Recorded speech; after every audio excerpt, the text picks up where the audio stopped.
ನಮ್ಗಂತೂ ಪಕ್ಕದಲ್ಲೇ ಇದೆ ಕ್ರಷರು. ಬೆಳೆ ಅಂತೂ ಬೆಳೆಯಕ್ಕೆ ಐತೆಲ್ಲ.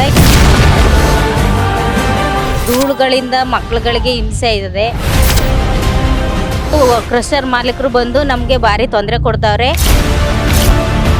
ಅಧಿಕಾರಿಗಳು ಬಂದು ಇಲ್ಲೊಂದು 2 ದಿನ ವಾಸ ಮಾಡಿದ್ರೆ ಅವ್ರ ಕಷ್ಟ ಗೊತ್ತಾಗುತ್ತೆ. ನಿಮ್ ಕಷ್ಟ ಗೊತ್ತಾಗುತ್ತೆ ಸರ್. ಹೊಸ DC ಮೇಡಮ್ ಅವ್ರ ಹತ್ರ ಏನ್ ಕೇಳಕ್ ಇಷ್ಟಪಡ್ತೀವಿ? ಈ ಕ್ರಷರ್ ಯಾವುದೇ ಕಾರಣಕ್ಕೂ ನಮಗೆ ಆಗೋದು ಬೇಡ. ಎಲ್ಲ ಅಧಿಕಾರಿಗಳು ಇದನ್ನ ರದ್ದು ಮಾಡಿಕೊಡ್ಬೇಕು. ನಮಗೆ ಉಳಿಸ್ಕೊಡ್ಬೇಕು ನಮ್ಮ ಜಮೀನು, ನಮ್ಮ ಊರು, ನಮ್ಮ ಮನೆಗಳೆಲ್ಲನೂ ಅಂತ ಕೇಳ್ಕೊತೀವಿ.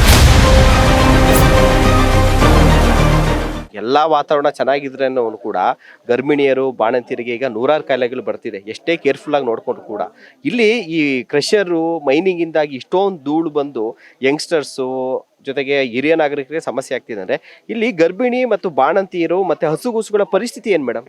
ತುಂಬಾ ತೊಂದರೆ ಆಗುತ್ತೆ ಅವ್ರಗಳಿಗೆಲ್ಲ. ಈ ಕ್ರಷರ್ ಮಾಡೋದ್ರಿಂದ ಚಿಕ್ಕ ಪುಟ್ಟ ಮಕ್ಕಳುಗಳಿಗೆ, ಅಕ್ಕಪಕ್ಕದ ಜಮೀನುಗಳಿಗೆ, ನಮ್ಗಂತೂ ಪಕ್ಕದಲ್ಲೇ ಇದೆ ಕ್ರಷರು.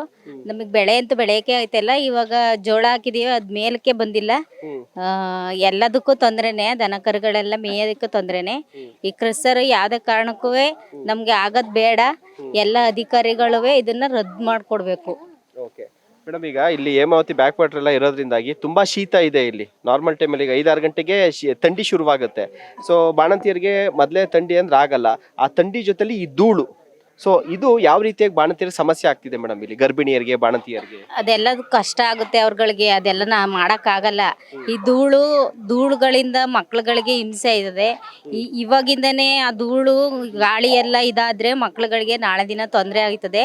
ಇದೆಲ್ಲ ಆಗದ್ ಬೇಡ. ಏನು ಈಗ ನೀವೇನ್ ಕೇಳ್ತೀರಾ? ಗ್ರಾಮನೇ ಶಿಫ್ಟ್ ಮಾಡ್ಬೇಕು ಅಂತೀರಾ ಅಥವಾ ಕ್ರಷರ್ ಮುಚ್ಚಿಸ್ಬೇಕು ಅಂತೀರಾ? ನಮ್ಗೆ ಯಾವ್ದೇ ಕಾರಣಕ್ಕೂ ಕ್ರಷರ್ ಬೇಡ. ಬೇಡ ಅಂತ ಅಧಿಕಾರಿಗಳು ವಜಾ ಮಾಡ್ಕೊಡ್ಲಿ.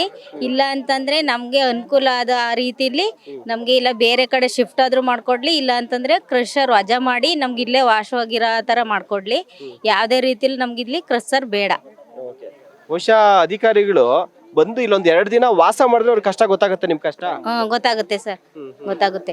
ಅವ್ರಗಳನ್ನ ನಾವು DC ಆಫೀಸ್ಗೆಲ್ಲ ಹೋಗಿ ಸ್ಟ್ರೈಕ್ ಎಲ್ಲ ಮಾಡಿ ನಮ್ಮ ಚಿಕ್ಕ ಮಕ್ಕಳನ್ನೆಲ್ಲ ಕರ್ಕೊಂಡೋಗಿ ಕೂತ್ಕೊಂಡಿದ್ವಿ ಸ್ಟ್ರೈಕ್ ಮಾಡಕ್ಕೆ. ಅವರು DC ಮೇಡಮ್ ಅವರು ನಮ್ಗೇನು ಸ್ಪಂದಿಸ್ನೇ ಇಲ್ಲ.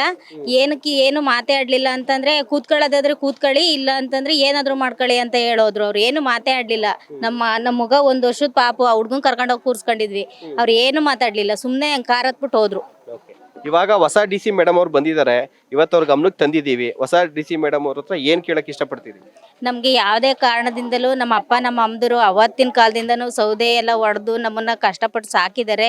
ಅವರು ಇಲ್ಲಿಗೆ ಬಂದು ಹುಲ್ಲುವಾಲ ಮುಳುಗಡೆಯಾಗಿ ಅಲ್ಲಿಂದ ಇಲ್ಲಿಗೆ ಬಂದು ನಮ್ಮನ್ನೆಲ್ಲ ಕಷ್ಟಪಟ್ಟು ಸಾಕಿ ಇದನ್ನೆಲ್ಲ ಉಳಿಸ್ಕೊಂಡಿದ್ದಾರೆ. ಅದರಿಂದ ಇವರು ಕ್ರಷರ್ ಮಾಲೀಕರು ಬಂದು ನಮಗೆ ಭಾರಿ ತೊಂದರೆ ಕೊಡ್ತಾವ್ರೆ. ಅವರಿಗೆ ಅವಶ್ಯಕ ಕೊಡಬಾರ್ದು. ನಮಗೆ ಯಾವುದೇ ಕಾರಣಕ್ಕೂ ಕ್ರಷರ್ ಮಾಡಕ್ ಕೊಡಬಾರ್ದು. ನಮಗೆ ಉಳಿಸ್ಕೊಡ್ಬೇಕು ನಮ್ಮ ಜಮೀನು, ನಮ್ಮ ಊರು, ನಮ್ಮ ಮನೆಗಳೆಲ್ಲನೂ ಅಂತ ಕೇಳ್ಕೊತೀನಿ.